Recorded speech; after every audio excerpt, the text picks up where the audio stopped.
just slightly warm today, just slightly. I appreciate your being out here in the warmth like this.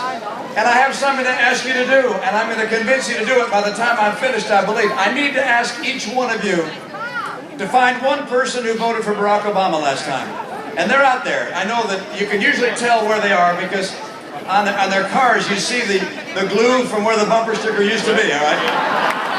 And so you can find them, and you need to go to those guys, and each one of you needs to find one person who voted for Barack Obama and convince them to vote for Paul Ryan and Mitt Romney. And to do that, you can go back, because this is going to be the Democrats' convention week, and you can go back and say, look, do you remember President Obama's speech and his promises from when he was running 4 years ago? And they'll nod their head. And he said, let me remind you of some of them. He said that he was going to measure success by whether he was able to get incomes to go up.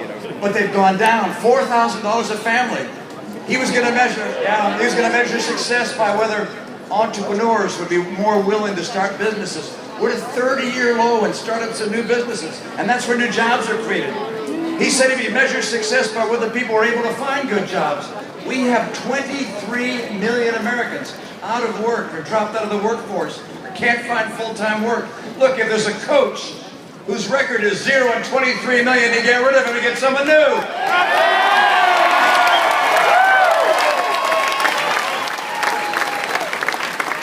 I don't like the way this game is going under this president. This is time for us to get a new leader who understands what it takes to get America working again. I do. I want to use that experience to help make sure that I make promises you look at and say, hold him accountable. Make sure he does what he says he'll do. And let me tell you what I'm going to do. I'm going to do 5 things. 5 things that are going to get this economy roaring back to life.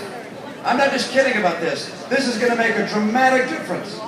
Number 1, we're going to take advantage of our energy resources, our oil, our coal, our gas, nuclear, renewables.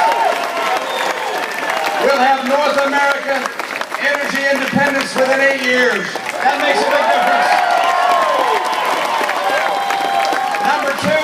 Number two, I'm going to fix our schools and make sure that training programs for adults work to give us the skills we need.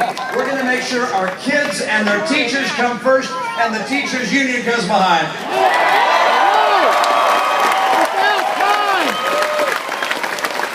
We're going to have trade that works for America. We're going to open up Latin American markets and other markets around the world. We're going to crack down on cheaters like China when they steal American jobs unfairly.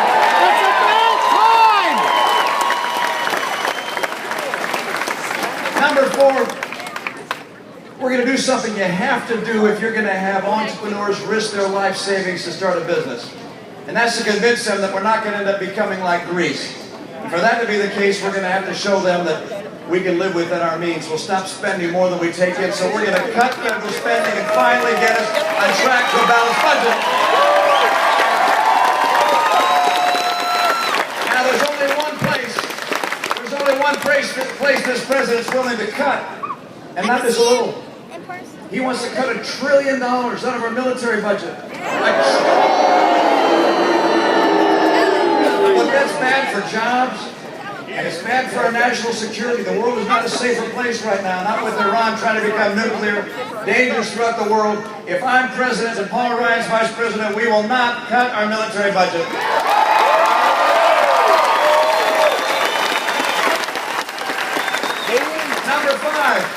Number 5, we're going to champion small business. You see, small businesses where jobs are created in this country. We're going to make it easier for entrepreneurs and innovators and small businesses of all kinds. The president wants to raise taxes on small business from 35% to 40%. That would kill jobs. We want to bring them down. We also want to get regulations and regulators to encourage small business, not to crush it. And we've got to take that big cloud off of small business. It's keeping them from hiring people right now.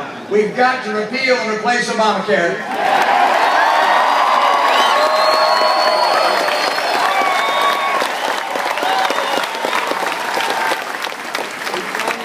We do those 5 things, and you're going to see this economy come roaring back. We're going to create 12 million jobs over these next 4 years. You're going to see more jobs and more take-home pay. Not just because you want it, but because you deserve it. These are the tough years. been a hard time for American families, you know that. Middle-income families, I saw a report just this morning that with middle-income families that not only have jobs been lost, but it was middle-income jobs that were lost. And the jobs that are coming back the majority are low-wage jobs. So even though we're getting a few jobs back, which is welcome, and all jobs are welcome, the fact that they're low-wage jobs makes this even a tougher time for middle-income families. With a middle-income family income on average, or median income down $4,000 a family. I mean, you think about that. At the same time, health insurance premiums are up, and food prices are up, and gasoline prices are up, and electric utility bills are up. These are tough times for American families. And the president's answer to time like this is good. Yeah, he's saying play golf. That's true. But his political answer is to say, look, let's divide America. Let's have Americans attack one another. Let's be divisive and dismissive and derisive. And that's not the right course. That's not who we are. The story of America has been a history of the many becoming one to accomplish extraordinary things. The people coming together in America built the strongest economy in the history of the earth.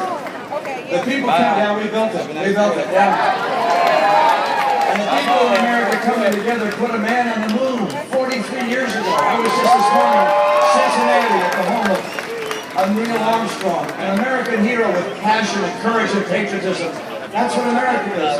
America coming united together. We were able to stop an unthinkable darkness from spreading across the earth during the Second World War. I appreciate our Second World War veterans more than you can imagine. I can promise you this. Paul, Ryan, and I are going to unite America. We're going to call on the greatness of the American spirit to come together. We're going to encourage individuals to know that they can build it here in America, that there's a bright and prosperous future here. You deserve that. You deserve that after these 4 years of trouble that you've had. We're tired of being tired in America. We're tired of being told that someone else is responsible for our difficulties. Look, it's time for us to take responsibility for the course of America to get us back on track. We can change the course of this country. We're going to take America back. The future demands it. The future is out there for us to take it. Our kids deserve it. You deserve it. The nation deserves it. Peace on the planet depends on it. Thank you so much. We're going to take back America.